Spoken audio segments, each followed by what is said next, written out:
Thank you for joining the Transforming Urban podcast. This is a podcast that is the intersection of Chicago Black history, Chicago real estate, and oftentimes Chicago politics, since politics in Chicago affects everything. Our goal here is to use the lessons and experiences of mature real estate professionals to help us and guide us in how we move forward in a positive way in the city of Chicago and use these lessons elsewhere to develop and to really bring change and transform urban spaces and corridors. Today, we have two fantastic geniuses of Chicago real estate. We have Mr. Larry Huggins and Mr. Joe Williams. Thank you all so much for joining the podcast. Honor and a pleasure. Thank you for having us. Thank you so much. So I really look forward to learning so much more about Chicago, when you all started, and Chicago today. What's changed, if anything? How have we progressed? How have we done things differently?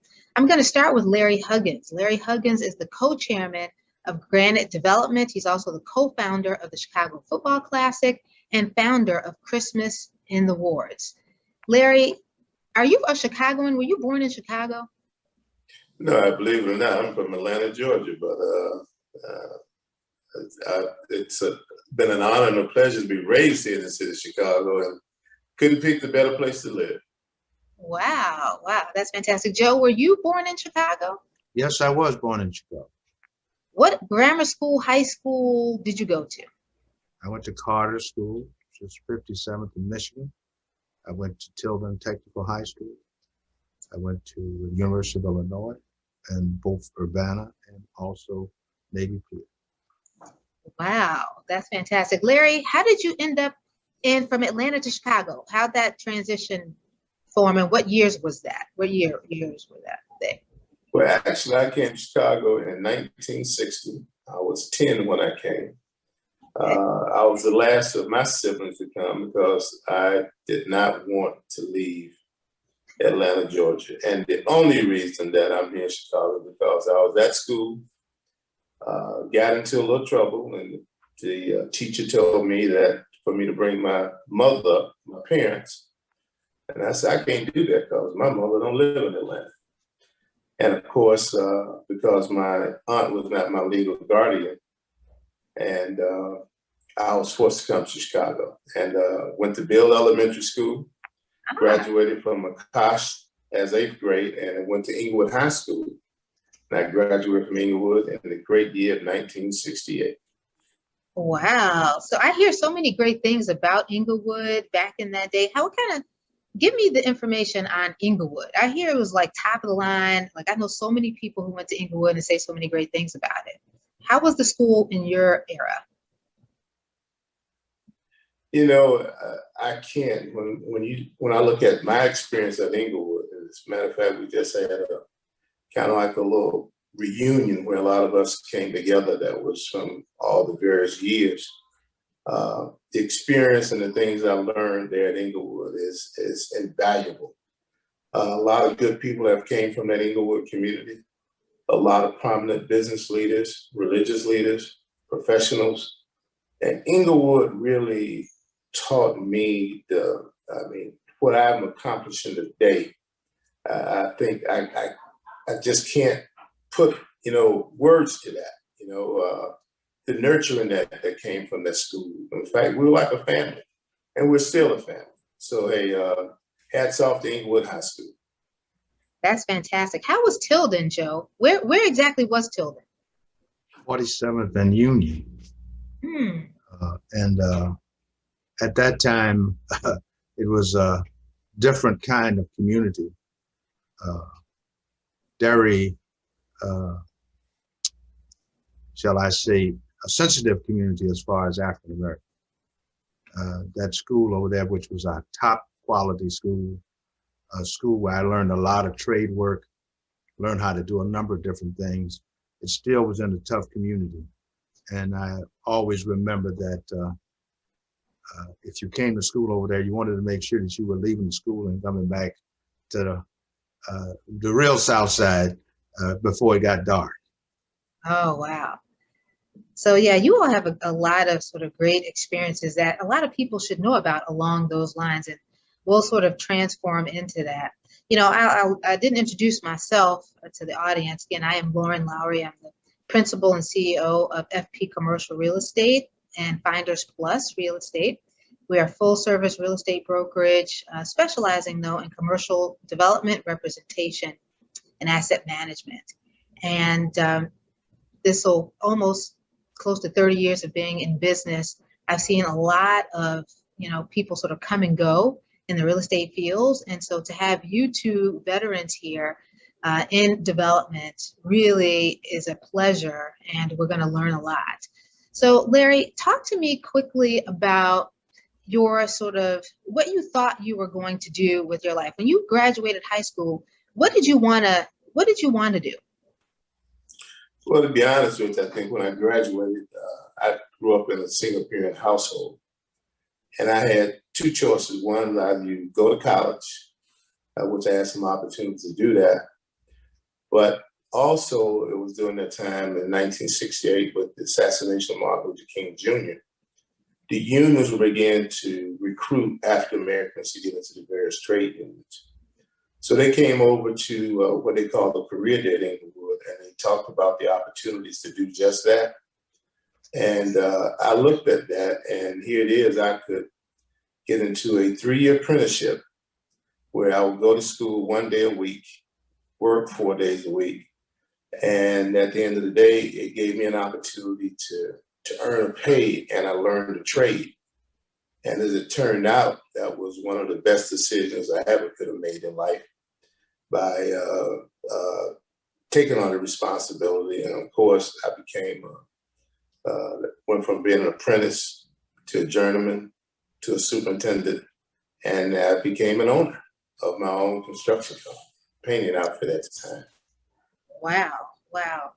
Joe, when you graduated Tilden, what did you do? And what did you think you were going to do? Well, I have a somewhat interesting history because I grew up working for an individual named Alan Hoke, who was an African American who actually owned a laundry. And I started working for him when I was 11 years old, washing windows, sweeping the floor. And ultimately at 23, I bought the business. Wow. He sold business. He gave me a chance. Because he was willing to give me a chattel mortgage as he turned the business over to me. And it was very clear that I had to give him $25 a week for 3 years. And if I made that chattel, he would go into a 7-year contract to buy the rest of the business. So it was a tremendous opportunity for Black man. And what I remember most was that it was a Black guy who was making that possible. And he had been in business all his life in that same laundry business. So actually, if you added all the time up at that point in time, it was like 50 or 60 years of being in the laundry business. And by the way, this was a commercial laundry, not a laundrette. Everybody thought about laundrettes, but this was a commercial laundry where we did a lot of things, including cleaning uniforms, and we did dry cleaning, we did a lot of things. But it was a great opportunity for me to learn about being in business. And ultimately, when I was able to buy that business in the way that it was set up, it was really my beginning of being an entrepreneur. And I'm happy to say that outside of my 2 or 3 years in the military, I've been in business all the rest of my life. Wow.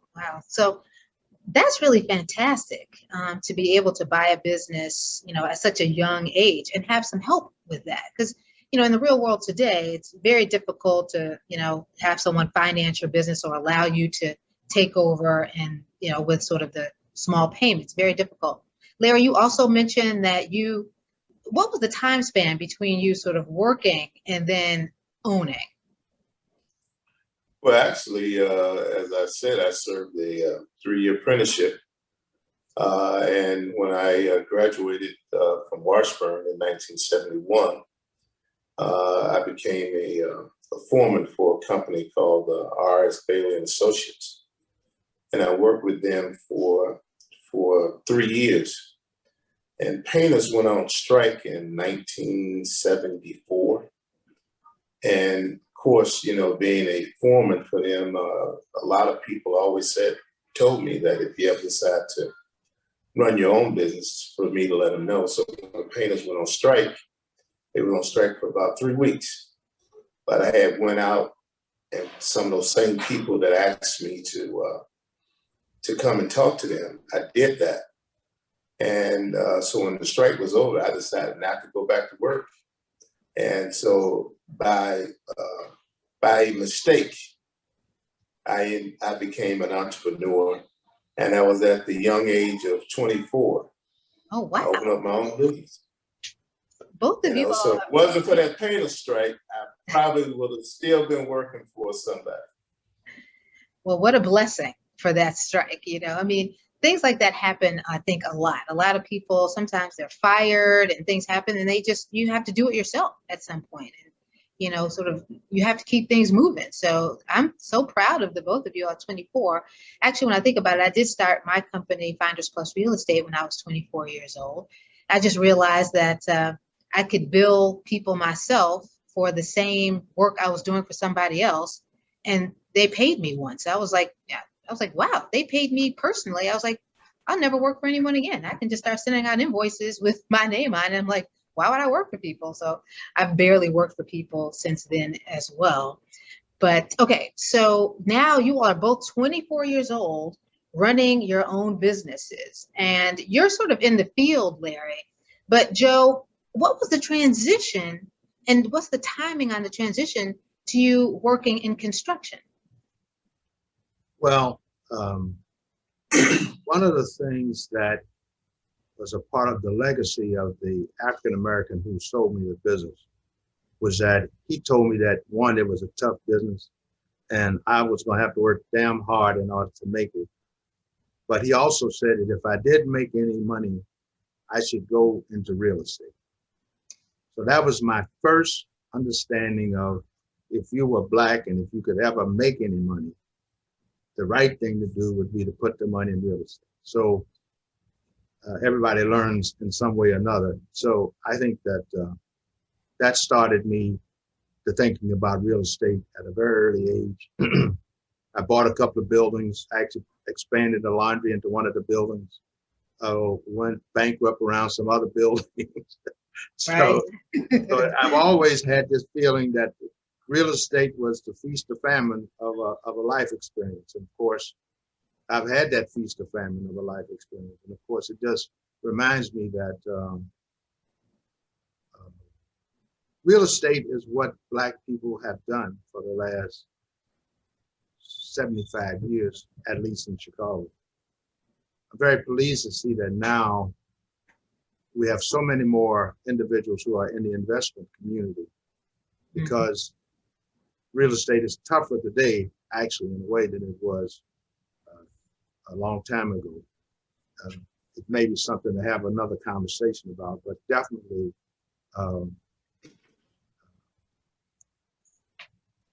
where the capital is at is where the opportunity is at. Let me just say it.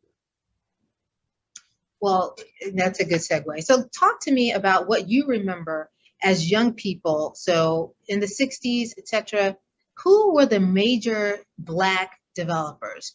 Who were the major people that you heard about in real estate? Let's see if we can remember some of those names who were impactful. I'll start with you, Larry. I'll tell you that, and Larry knows this, we have some legends that were both in real estate and construction. So I would start, I know Larry's got his own list, but I would start with Dempsey Travis. Dempsey Travis had a company called Siebert Mortgage. But Dempsey Travis was probably, at least from my point of view, the first developer that was Black that I knew.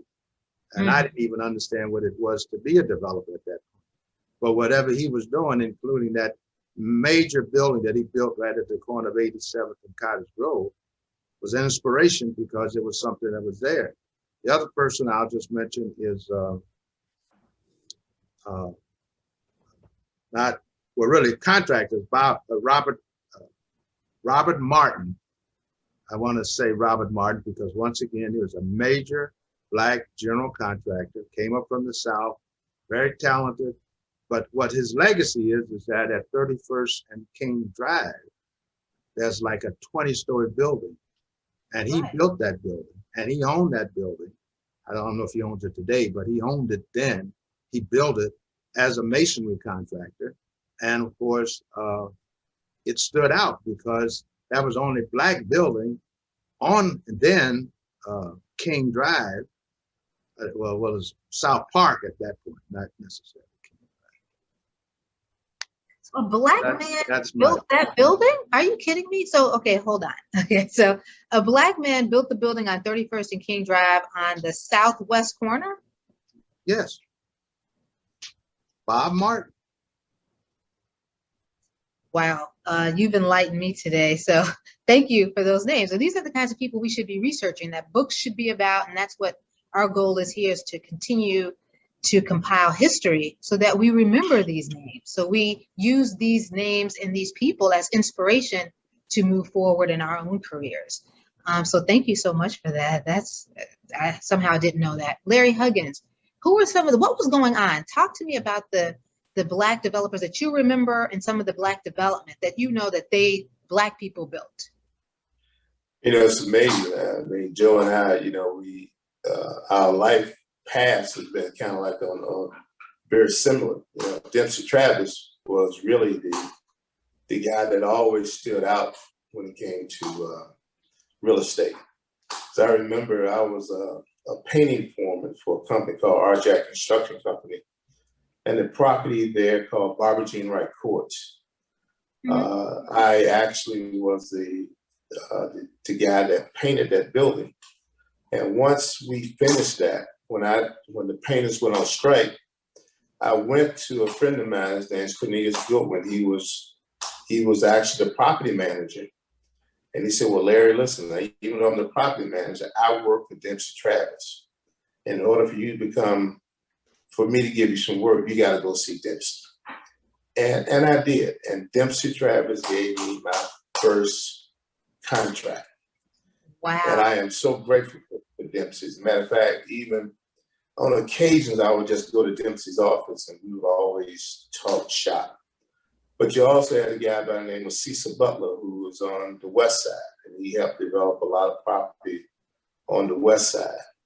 And I remember a conversation I had with Dempsey when Elsie Higginbottom, he told me the story about how Elsie Higginbottom got into development.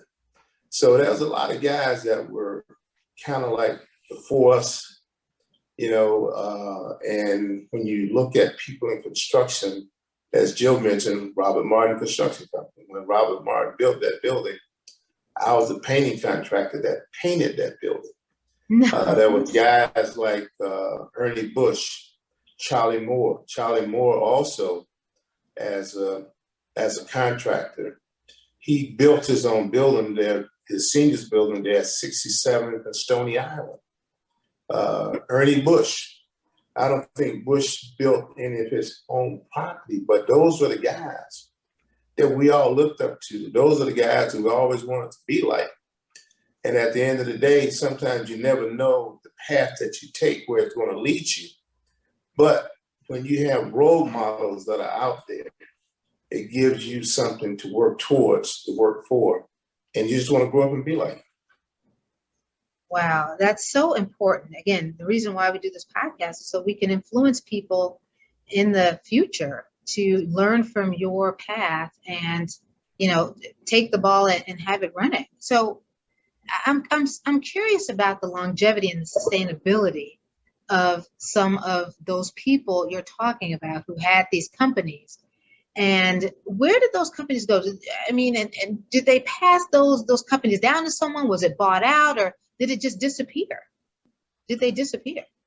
You know, and that's the thing the difference that, yes, they did disappear, because at the end of the day, their kids did not see to continue to be in the same field that they were in. And that's kind of unfortunate. And what we've got to do in the African American community, when I look at companies like McHugh Construction Company, Walsh Construction Company, W.D. O'Neill, those are companies that has been in existence for 100 plus years, some of them going to close to 200 years. Walsh now is an $8 billion a year company doing work all over the country. McHugh is probably about $1 billion a year company. And that's what we've got to do in the African American community, is to make sure that we bring our kids up in the business and make sure they become second and third generation business. I think there's a company called Taylor Electric Company. They're the only African American company that's been in existence now for 100 years. They're now fourth generation. That's what we have to start doing in order to, as I would say, build what they call generational wealth. And that's my goal and my mission, to make sure that when it's time for me to finally retire, that my family is still running Right Way Huggins Construction. Wow. I think that's so important, Larry. I mean, the danger is that we forget this history, these lessons, and of course, the businesses that you have already built. When we forget that, we don't move forward as a community. So not just for your family, you're going to build generational wealth for your family, but also you're going to help the community, because you're going to keep that wealth within the Black community and, spread it forward. More jobs, more resources, more learning, more apprenticeships, that kind of thing. So thank you so much for sharing that, because again, part of this project is to say, how do we make these businesses sustainable? Go ahead. Let me just say something on that. Matter of fact, Joe and I just had a conversation. There were some people that went on radio, WVON, maybe about 6 months ago. And what they were saying is that people like me and Joe, we've been out here too long. It's time for us to step aside and let some of the younger people take over. And when I hear stuff like that, it pains me that we have what they call activists to try and say that, hey, look, it's time for those of us that came up from the bootstraps, and we're finally at a point where we begin to make a difference, that people have the audacity to say that we should just stop doing what we're doing and let somebody else take over. But that's the mentality that exists sometimes within our own community. And we as leaders have to change that kind of thinking. And that's the mission that I am on right now, is to make sure that when people make statements like that, that we have to sit them down and correct them to make sure that they are not putting that kind of message out in our community. I think you're right. Joe, what do you think about sort of those kinds of statements? Do you understand sort of the point of view people have, and how do you respond? Well, I think that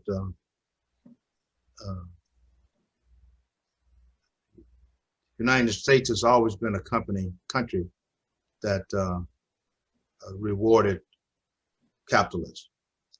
And I think that we learned as kids to be capitalists, even though we didn't know that that was what we were being, right? We were basically taking a job, but we were always looking ahead, and we could see opportunity as we looked ahead.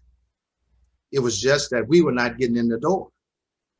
Okay, so the problem that I think that we have now is that our youngsters, our kids, even our family, we can't see or understand opportunity for what it is. There's no free lunches out here, right? Nobody gets it just because you look cute or you look young or whatever the case may be. You get it because you have to have some kind of smart. You have to have some kind of experience. I've long been concerned about the fact that for many years, we've always focused on making sure that our kids got great education, right? But if you're Black and in America, your education that's most important is the education that you get on the street. Because what you get on the street is what prepares you for what you got to deal with to be successful. So the bottom line is that I think that kids, and particularly our young African-American kids, I'm afraid, they don't see the opportunity in this country in the same way that us older folks saw it. You know, for us as an older person, when we were young, it was more, there was plenty of the opportunity and we had to figure out how to either bogart our way into it or grab it in some way. Now it's a little different because everything is out there. We got communication. Everybody's got a phone. Everybody can do their business on the phone. So the bottom line is that opportunity is viewed very differently, you know? So I think when I really think about it, I think about it from the perspective that somewhere in this process, we have to really begin to think about, you know, where the hope is and where the hope can really be maximized. Now, I think that young people and mature adults as well. So when I say young people, I'm saying just a little younger than you, middle-aged people who are developing now. I think they can be inspired by you and your ability to bring people together, to unite people, to unite us in sort of real estate and real estate development, bring people, you know, make connections, make opportunities. And I think, you know, I see you all doing that in your work. But people sometimes don't realize, you know, some people are thinking, you know, you have a, you know, someone has a mentor. I know in this day and age, you had a lot of people who inspired you, but you didn't have not necessarily had spot on mentors where people just sort of encouraged you to join something and that kind of thing and told you the direction in which to go. You had to figure it out yourself. And I think people are now, young people are thinking someone's going to tell me exactly what to do and then hand me this business and then I run with it. So I really think it's really, you know, kind of up to us to help them find the wisdom to learn from you, take the time to learn, see how they can help, see how we can help each other. Again, as technology continues to increase, we always need young people to help us and bring us to the next level. That's how I see it anyway. So I think that, you know, together we can transform our communities, and we need to do it together in a way where we all feel valued. I think you are valued for your 50 years of innovation in the space, and you know, people who are my age or younger could really just sort of use that tool and say, look, how can we help? How can we help you even move it forward better? And how can we help each other sort of in our future developments? So hopefully that will happen as we continue to get the word out that you're open to, you know, teaching, but we all have to work together. No one's just going to give you something in which you to run with. And I'll also say, you know, sometimes your kids just want to do something different. We've raised kids to be independent. You know, Jewish kids don't necessarily do that. The first kid is going to have to take over the business. The second and third kid, they can be the doctors and the lawyers. But the first kid is going to run the Polish, you know, shop, you know what I mean? Like the shoe shop or whatever. And so I feel like, you know, we're not teaching our kids that this is valuable to take it to the next level. We're telling our kids, go out and get this great education and do what you want to do and be free to do whatever you want to do. It's like, no, there's a responsibility to both your family and your community to move something that is already successful forward. So some of that is our fault. I mean, we can't just say young people just want us to do things and not realize where we made mistakes in training. And that's not teaching history, you know, not teaching us sort of the best ways to move forward. So, you know, we do the right things. So talk to me first, Larry, about your first ground up development. What do you remember working on? What was that? Where was it? And how did you feel about sort of impacting Chicago in that way? Well, let me tell you, let me go back to how I got into development in the first place. It was in a conversation that I had with Mayor Daley, and he introduced me to Dennis Archer, who was the mayor of Detroit. And he said, this is Larry Huggins. He's one of the prominent African-American general contractors here in Chicago. But I really would like for him to start looking at development. So and when he said that, a light bulb went off in my head. And of course, I went to Joe and I said, Joe, I mean, I had a conversation with Mayor Daley, and he said, we need to start looking at development. And what Mayor Daley knew was that there was a plan to tear down all of Chicago housing. And because of that program that was coming down the pipe, they needed some Black developers. The only one that was out there at the time was Elsie Higginbotham. And Elsie could not do it all. So Joe and I, we really sat down and said, hey, look, let's take a look at that. And of course, we teamed up with Richie Stein, Julie Stash, and we came up with the Oakwood Shores Development. And of course, the Oakwood Shores Development is that we have, as master developers, we got the responsibility to build 3,000 housing units.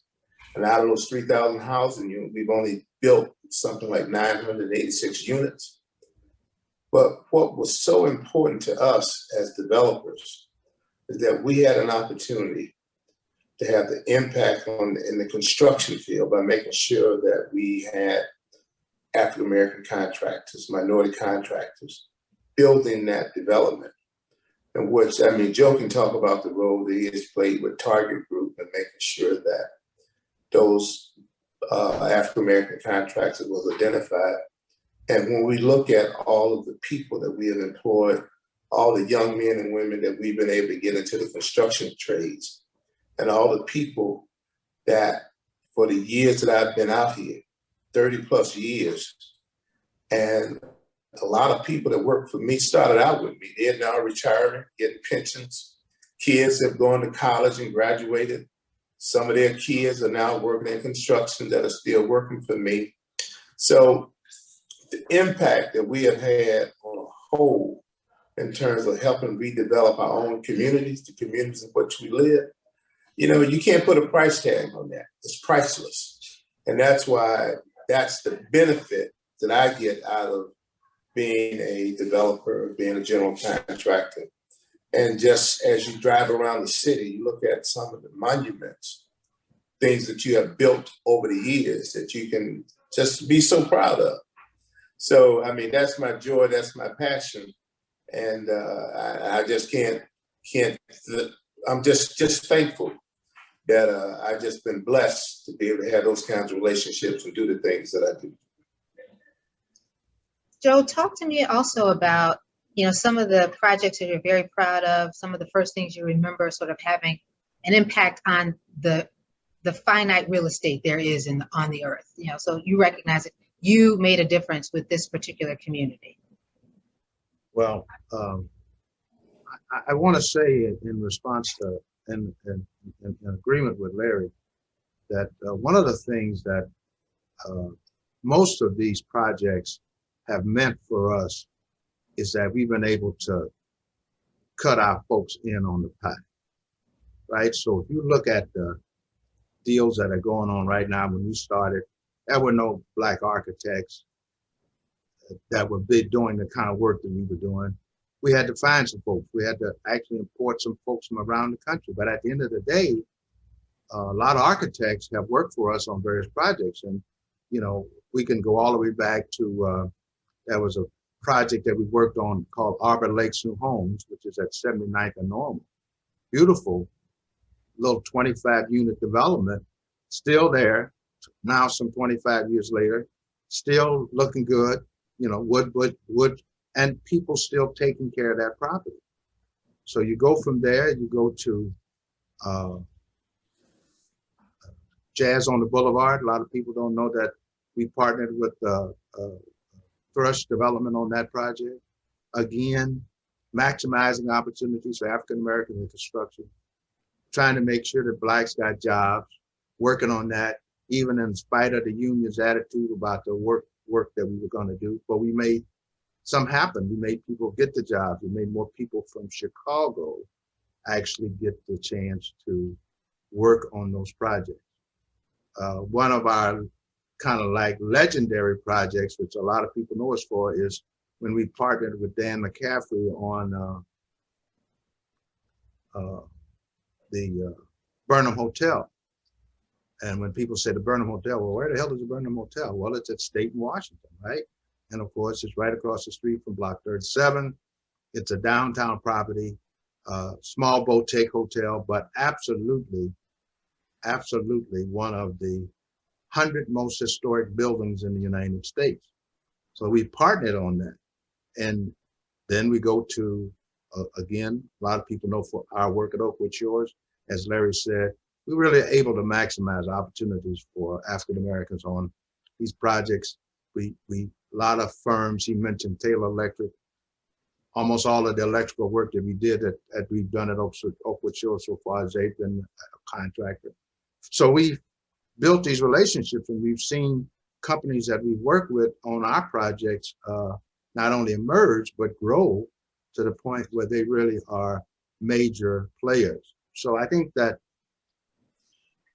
whether it's now the Cook County renovation, we've just been involved in a lot of different projects where we had an opportunity to make a difference. And when I think about what Larry and I always wanted to do was to create economic impact for our folks. And it was important as we took on these responsibilities of being a developer that the community knew that as Black developers, this was a sensitive part of what we were trying to do. Now, I don't want to forget the fact that we were trying to make money. And in a lot of cases, just to be straight about it, we lost money. I don't want to go into those stories because that's not what we're selling today. But, you know, people have to understand what real estate is. And real estate is win, lose, win, lose. It's just a question about when you jump off the train, you know, whether you won or whether you lost. Yes, real estate is risky. You know, you have to have forward-thinking ideas. And actually, sometimes you learn a lot more from the stories where you did lose as opposed to win. And I think Allison Davis told us a story where he, you know, had this phenomenal idea, put all his money into it. And then, of course, there was some kind of war or something. We went into Iran, Iraq, and of course, the deal fell through. And of course, now it's a, you know, sprawling, thriving community, you know. So sometimes you have these ideas and sometimes you're a little bit ahead of the economy and a little bit ahead of what's going on in the world. So, you know, sometimes we learn a lot from those mistakes. So thank you so much for highlighting how you impacted downtown Chicago, how you impacted the South Side, how you're impacting the West Side. These projects are things that we can always point to that someone of African descent had a role in building and, you know, participated in the development team. I think that's also important. People don't realize that you all were, you know, important in building and in making sure the Burnham Hotel, that project was successful. So when you're downtown Chicago, we need to see that. I think a lot of people, including myself, were very discouraged when Johnson Publishing, a historic Black company, again, Chicago is an enormous influencer. Our impact on American culture is really, I think, very, very important. Chicago, you know, brings its first Black president, you know, some of our first political leaders, you know, years and years ago. Chicago is very impactful. So when we see, you know, us making, you know, improvements to our skylines or contribution to our skyline and to our communities, I think is very important. We have to make sure that we recognize that. And hopefully we'll do that as time goes on. Talk to me about, you all are telling me already that you all are bringing people together in your trades, in your field, but you're also giving back to the community at large. Larry, why did you think it was important to become the co-founder of the Football Classic and founder of Christmas in the Wards? Talk to me about those two and why you decided to do that. You know, I've been a sports person all my life, and I don't know if you remember Bill Garth, who owned the Citizen newspaper. Yes. Bill used to, I used to go to the Circuit City Classic with Bill down in Indianapolis. And when I would go to that game, I would see the impact that game had on the city of Indianapolis, and the fact when you got all African Americans coming over and just taking over downtown Indianapolis, it was just a beautiful thing. And when I came back to Chicago after the third year of going, I had a conversation with Tim and Everett Rand, and I said, you know what, we need to bring something like that back to the city of Chicago. At the time that I did that, it was really about sports, but really didn't realize the impact that game would have on the kids that are now looking at going to historical Black colleges, the scholarship opportunities that game has presented. The fact that now on a yearly basis, we're giving away $200,000 in scholarships for kids to go to historical Black colleges.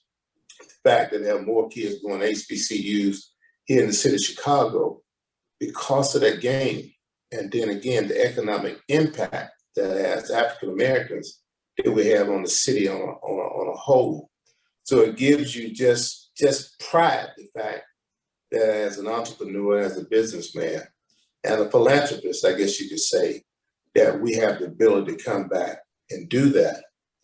And I also remember when, I graduated from Inglewood High School, was raised in the Inglewood community. And when Terry Peterson came and asked me 24 years ago if I could raise $5,000 to make sure that families in Inglewood would have a Christmas. The fact that today, 25 years later, we are now in 30 of the 50 wards in the city of Chicago. The fact that Christmas in the wards has made sure that close to 20,000 families over the years have had a Christmas. And when we look at the millions of dollars that we have raised and given back, and at the end of the day, the only reason we can do that is because we go back to corporate Chicago, corporations say, look, here's a way for you to give back to the communities that you guys have benefited over the years. So, I mean, I can see it all day long, but it's just a beautiful thing to be able to do. And I think as a leader, those are some of the things I think as Black men that we need to do more of. And that is to make sure that we hold people accountable. Not only do we have to be accountable as entrepreneurs, but we have to make sure that any corporation that's doing business here in Chicago give back to the community. And that's why we do it. Thank you. Thank you for that. That's so important. And, I appreciate your work. And sometimes we get disconnected from the communities that we came from. And so you're telling me that this is critically important to any Black leader, that we should be attempting to give back in whatever creative way that we can. And I'll also say how impactful the Classic is here in Chicago. I was scheduled, I think in 2019, to go to Africa the same time as the Classic. And I found out it was Hampton and Howard or something playing. I forget. Yes. Hampton, Howard. I was like, how can I can't leave Chicago. I can't go to Africa. Howard and Hampton are playing at Soldier Field. I must be there. So that's how impactful that is. I mean, because going to the continent is critical. That's important too. That's something we should all do. We should spend time from the places we were stolen. However, that game was so important to me that I knew it was going to be everything in Chicago. So thank you so much for giving us that joy and introducing young people to places that they never heard of. I didn't know what Hampton and Howard was, honestly, when I went to college. I did not know. And my mother's from Alabama. She went to Alabama State. She asked me if I wanted to go to Alabama State, but no one told me anything about HBCUs. She didn't say anything about this being a rich tradition and, that there's Black people, all Black people. So that's important. So you should know. By the way, I also had some young kids I was mentoring who had never been to any one of the public libraries in Chicago. So that's when you realize we have to find different ways to expose these young people to things. I mean, it's just amazing. Joe, I'm going to talk to you about, I want you to explain to me something about sort of how to get deals done and things done in Chicago. Larry, you mentioned that you happen to have a conversation with Mayor Daley. I know you all have great relationships with many of the political leaders from the past and the present. How important is that? And how did you get to know these leaders? Young people are trying to figure out, how do I make these deals? Well, Chicago and any place in the world is not just a place where you're going to automatically make deals. You're going to have to get to know people, dialogue, network the best ways you can. Talk to me how you all met some of these fantastic leaders of the past and present, Joe. Well, it's interesting because I actually think that what you present as yourself is what opens the door to where you will actually go or be or find individuals of interest.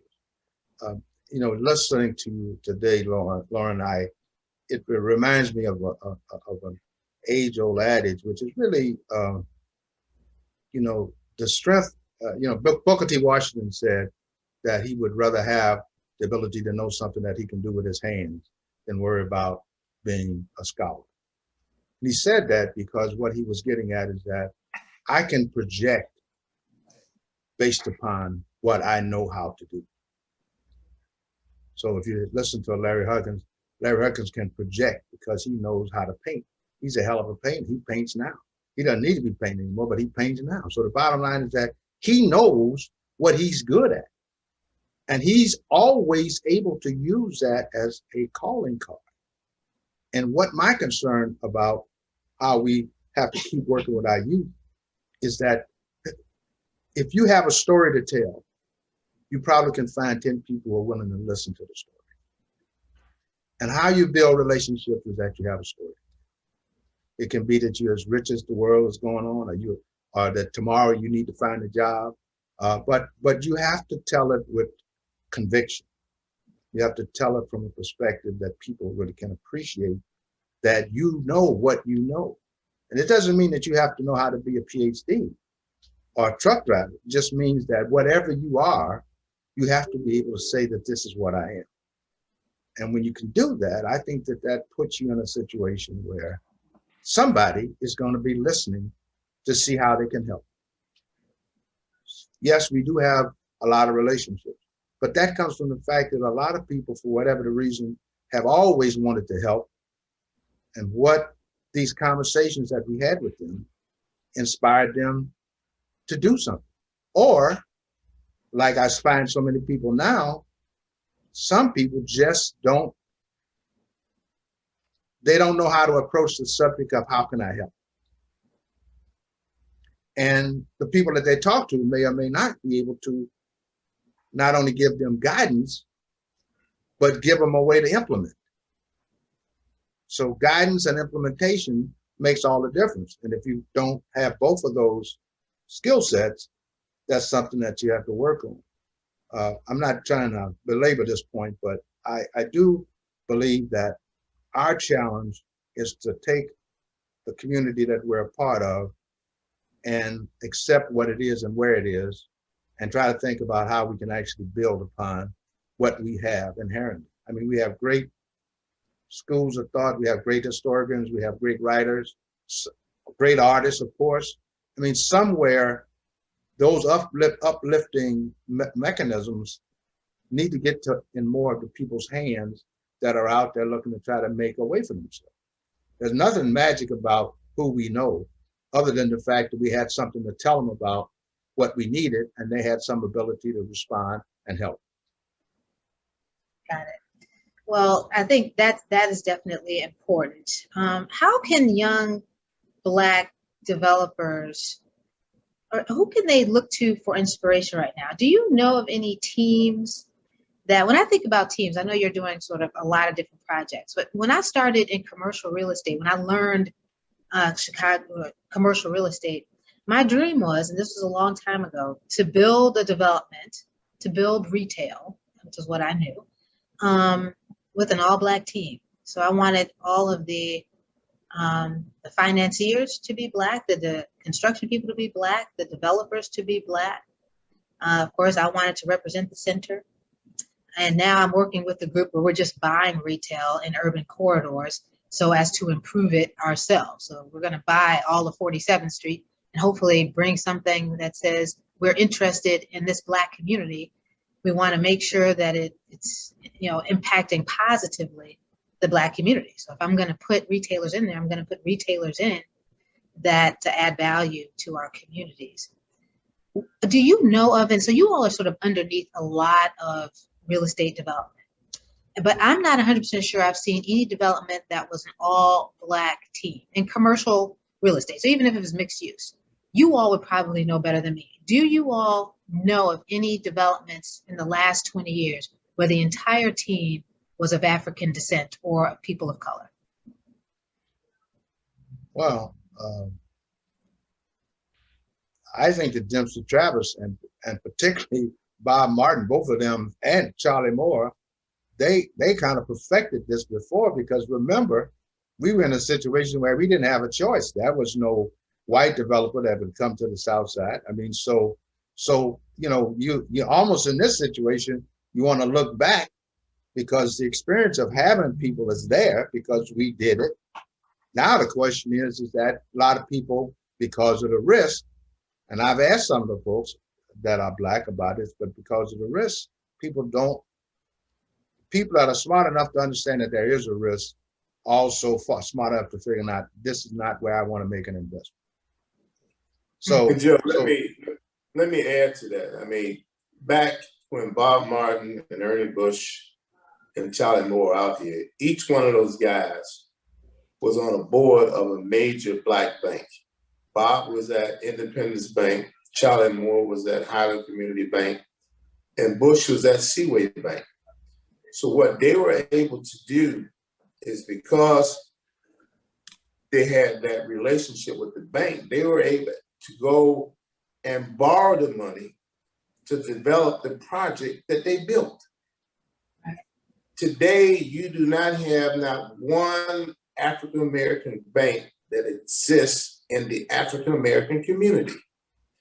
So my point is that back in those days, in the early 60s, the 70s, those guys had access to capital.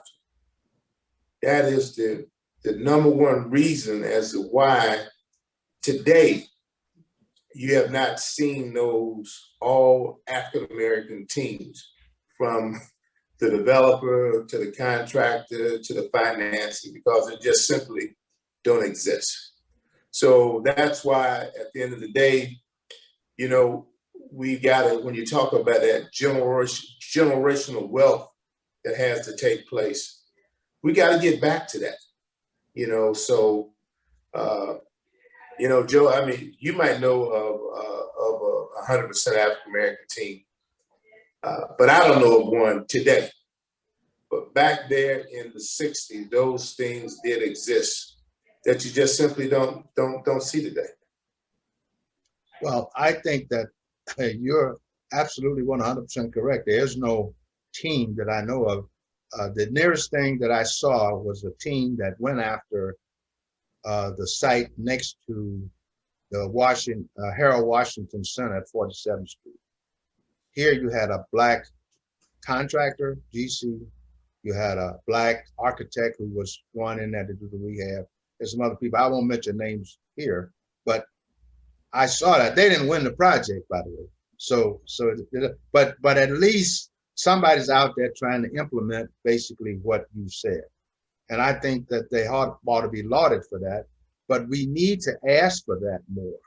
We need to ask for more Blacks to be able to go from A to Z on these projects. And I think that you would find, in fact, one of the things that I will say about the Bronzeville Lakefront project, which I don't know how much you've been watching that. Here we've got a good diversity of folks that are involved. Ardmore Roderick is involved. The brother that Larry and I know that does a lot of major retail is involved. So they don't own it. Clearly, Farpoint is the owner of that deal, but within that context, and because of, I think to some great degree, Alderman Sophia King, they do have a level of religion that is somewhat unique in the marketplace. Now, I will say to you that Granite has done this for a while, where we've been both the developer and contractor involved. But here, this Bronzeville Lakefront has potential of being a very, very large generator of economic opportunity for African Americans. Right neighborhoods, right complexion in the neighborhood, right leadership on the political side in the neighborhood, and a lot of financial support. Right. I think there are some really interesting projects going on. That GRIT team is definitely, we're going to be looking for that as inspiration to, maybe put together more partnerships where they have sort of Farpoint definitely brought in some Black people to be in support of that project. And of course, I'm very familiar with it and been on several teams bidding to do several things on that deal. But essentially, that could be a game changer for the South Side, for sure. that has a Absolutely. lot of visibility, and it's a standard retail office project with some other ancillary. Hopefully, we'll see what actually gets built, but I think it has the impact. It's gonna be unbelievable. But there's so many other projects too. The 78. There's so many others where I'm unsure about how we will be valued in that, or a part of the projects in any sort of large way. But then when you think about Chicago, when I think about just the south side of Chicago, when I think about 87th and the Dan Ryan Expressway, 250,000 cars per day going in there, the billions of dollars being made by the retailers in those centers on every corner, people who are of African descent don't own those centers. 87th now in Cottage Grove, many people, most of those corners are not owned by people of African descent. When I think about retail, so I think about when I look at retail anywhere in Chicago, I think, who owns that? Does a Black person own that? And this is all in a Black community. And how would that have changed the game if there was looting? If people recognized, hey, this is a Black-owned center, they really knew that. And I think there's a lot of Black-owned centers in Chicago. Like, there's a few, but no one knows that that person who owns that is of African descent. You should probably respect, something where someone Black is attempting to move forward on it. How do you encourage young developers right now? I mean, do you think this is a good time for them? We've had COVID, we've got social unrest. People sometimes, we're a little concerned about real estate, certainly commercial real estate in general, office and retail, in big trouble because no one's coming racing back to downtown Chicago right now. And people owned retail, and people threw rocks and looted everything inside. Do you think this is a good time for young people to think about it? Well, this conversation reminds me of a gentleman by the name of Charles Davis. You may or may not know who Charles Davis is, but if there was another commercial developer in this city, it would have been Charles Davis and his consortium of associates, because that consortium bought a large site at 88th, was it maybe 88th, either 87th. The shopping center is 87th and the Dan Ryan. That shopping center where they had the Jewel was originally owned by 12 Black guys. They put that deal together. They got Jewel to go in with a 25-year lease. They built that building, and that building stayed there as a monument to a Black development team putting together. And I actually think that either Charlie Moore or Bush built that shopping center. Now, Larry, you may have a better sense of that, but I know that Charles Davis led the team that got the opportunity and owned the land. And what they did was that they never really sold the land. I don't know how much it's worth today. They didn't never really sold the land, but they got that 25-year lease from Jewel. And of course, that's what launched that shopping center. Now, it looks like today it has seen better days than it sees now, but but I'm saying to your point, there have been attempts made, there has been action in our history. So that if I were going to answer the question shortly, it would be to say, if we go back in history, and that's a real question about how much history can we now recall. But if we have to go back in history and look at history, we've